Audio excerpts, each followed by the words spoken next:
Security experts are speaking for concerted efforts from regional security chiefs across the continent to fight terrorism. Speaking to Joy News on Boko Haram insurgency, they say the issue transcends borders and Nigeria needs support from neighboring countries. The experts are currently in Accra attending a meeting of civil society groups on peace and security in Africa.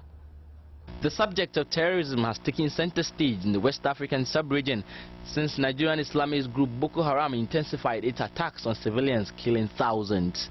There's been massive international outcry since the group abducted over 200 girls in the northeast of the country. The meeting of security experts organized by the West African Network for Peace Building is to solicit views from experts on ways of dealing with terror on the continent. Tell Joy News a lot more needs to be done.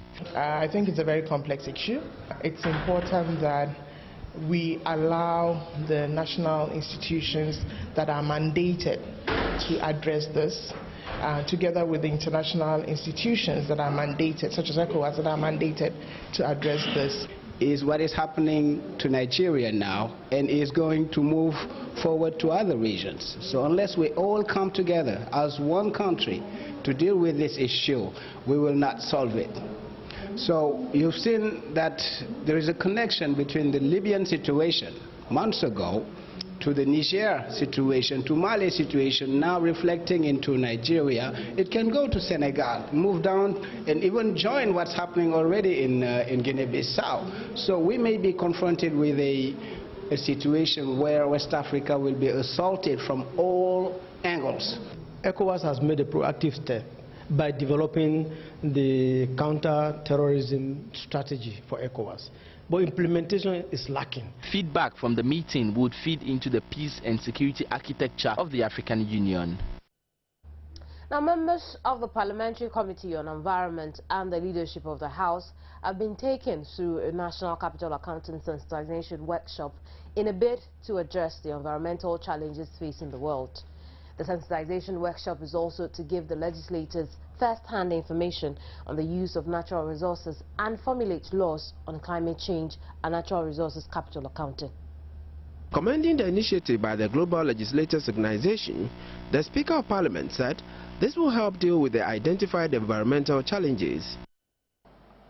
It is worth noting that the Natural Capital Account Initiative is a laudable effort aimed at taking stock of the ecosystem services that are expended in order to produce our traditional goods and services that account for our GDP, which stock taking is consistent with the World Bank World Accounting Evaluation ecosystems. He therefore urged the Ministers of State and all the stakeholders to fully participate in the project. Alhaji Mohammed Muntaka Mubarak, who represented the majority leader, also stressed on the need for legislators to be equipped with enough information. If the business people who want to just exploit the natural resources, it will be extremely difficult to get them to understand that their activities are destroying the environment when they know they are making profit. So they will continue to pretend that they don't understand the issues so that they will have the opportunity to continue to exploit. That is why it is important that lawmakers, for that matter parliamentarians all around the world, who are in the front line of making laws, must understand the impact the activities that we carry around in our country, the impact that it is on our economy and our citizenry. So when we are making laws, we'll be well informed and put mechanisms and measures that will prevent the fast degradation of the environment and then the global change. The ranking member of the committee and the vice president of Globe Ghana chapter, Francis Adenimo, said they are committed to ensuring accountability of environmental proceeds. That so long as you have the technical knowledge on how this framework will work, for us as a nation, we will also rely on you. And any legislation that will be appropriate to be enacted by the Parliament of Ghana, that collaboration between the legislative arm and the executive arm, we can speed up. The Deputy Minister of Environment, Science and Technology and a Member of Parliament, Benis Halu, indicated the workshop will augment the efforts of the ministry. I must say that we are doing a lot, but much more can be done if we all see the urgency of the matter.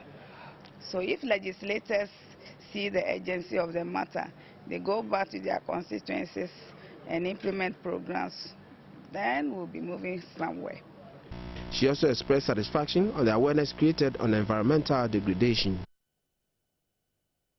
The Kolebu Teaching Hospital and the Princess Marie Louise Hospital have each received a 1,000 watts capacity solar energy battery to serve as a backup and alternative source of energy for the operations.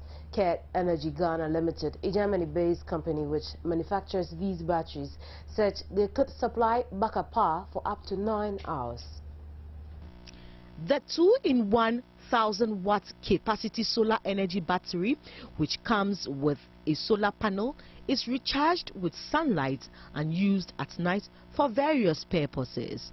According to the manufacturers who donated the batteries, it has a 25-year lifespan and depends solely on solar energy. So normally you are at home, not at home during the day.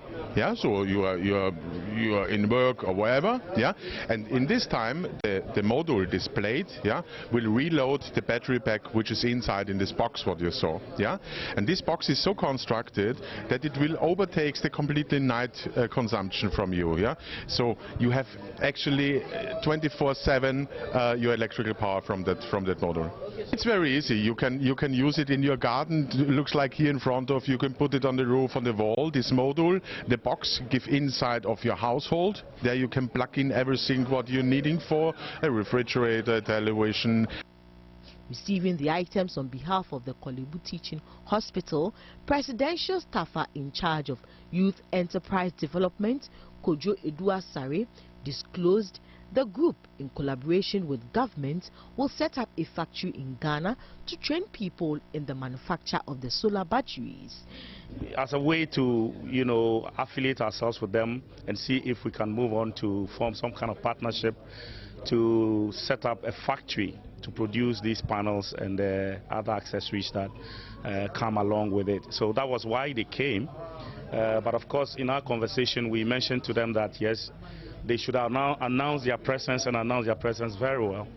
So they did similar panels, 5 of them, meant for various institutions. Kolebu is benefiting, also the Children's Hospital, and a few others up north, I think in the northern region, are also going to benefit from their benevolence, I would say. Chief Executive Officer of the Kolebu Teaching Hospital, Reverend Albert Okpoti Botri, assured the hospital will maintain the equipment. A similar donation was later made at the Princess Marie Louise Hospital in Accra. Now, parts of Accra and its environs are currently in darkness following an explosion at the Achimota substation of the Electricity Company of Ghana. The explosion around 7:30 p.m. Wednesday left major parts of the capital in darkness. The outage reached as far as Tema and parts of the Ikuapem range. Well, that'll be all for the news Thursday morning. Just a recap of our headlines. United States of America says it is not bothered about the close ties forming between China and countries in Africa. Meanwhile, West African security experts are asking for concerted efforts from regional security chiefs to fight terrorism on the continent. My name is Kemini Yamani Amano. This is AM News. The show continues.